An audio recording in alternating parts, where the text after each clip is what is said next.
Good morning. These are your Nassau Guardian highlights for Friday, January 30th, 2026.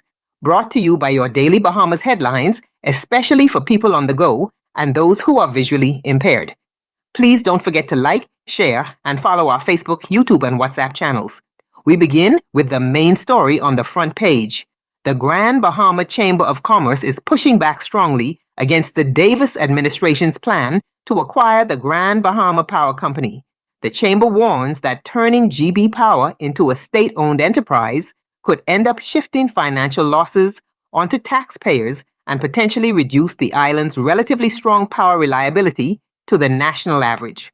While Prime Minister Philip Davis says government control would lead to fairer and more affordable electricity rates across the country, the chamber argues that Grand Bahama's real challenge is insufficient economic growth and population size, not ownership structure. The government, in response, insists that reliable and affordable electricity is a prerequisite for investment, not a reward that comes later. This debate is shaping up as a major policy flashpoint for Grand Bahama residents and the wider economy. Another major national story involves public health nurses, who staged a sick-out over unpaid overtime, disrupting services at Princess Margaret Hospital, the Accident and Emergency Department, dialysis services, and clinics across the country. The Public Hospitals Authority says just over $2 million in overtime is owed and that financing has now been approved and is being processed. Nurses leaders say frustration boiled over after months of uncertainty and feeling disrespected, while the opposition argues the situation highlights deeper management problems in the public healthcare system. In security news, National Security Minister Wayne Munroe has rejected comments made by an American lawyer who claimed the Bahamas' entire system is corrupt. Munroe described the remarks as offensive and inaccurate, noting that one bad actor does not define an entire country or its institutions. He pointed out that the Bahamas ranks comparably with the United States on international corruption indices and said Bahamians are right to be offended by sweeping generalizations.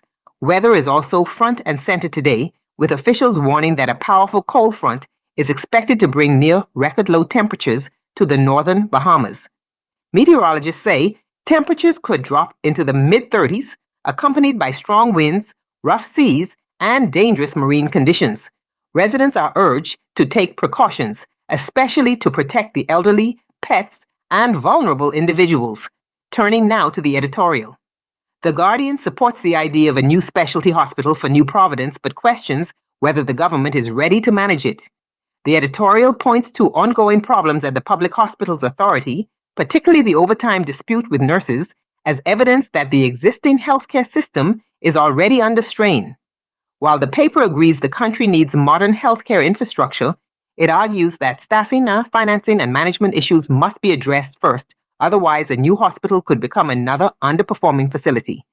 In letters to the editor, one writer questions the true motivations behind wealthy and successful individuals entering politics, arguing that proximity to power, not public service, is often the driving force.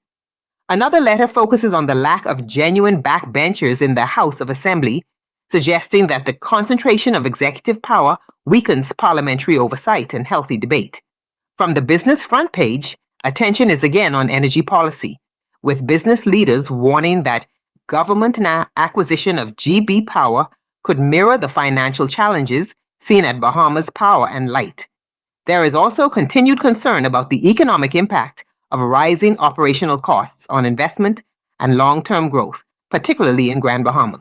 Before we close, here's a reminder that staying informed is not just about knowing the news, it's about understanding how decisions today shape tomorrow.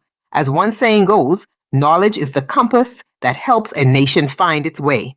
That brings us to the end of today's Nassau Guardian highlights.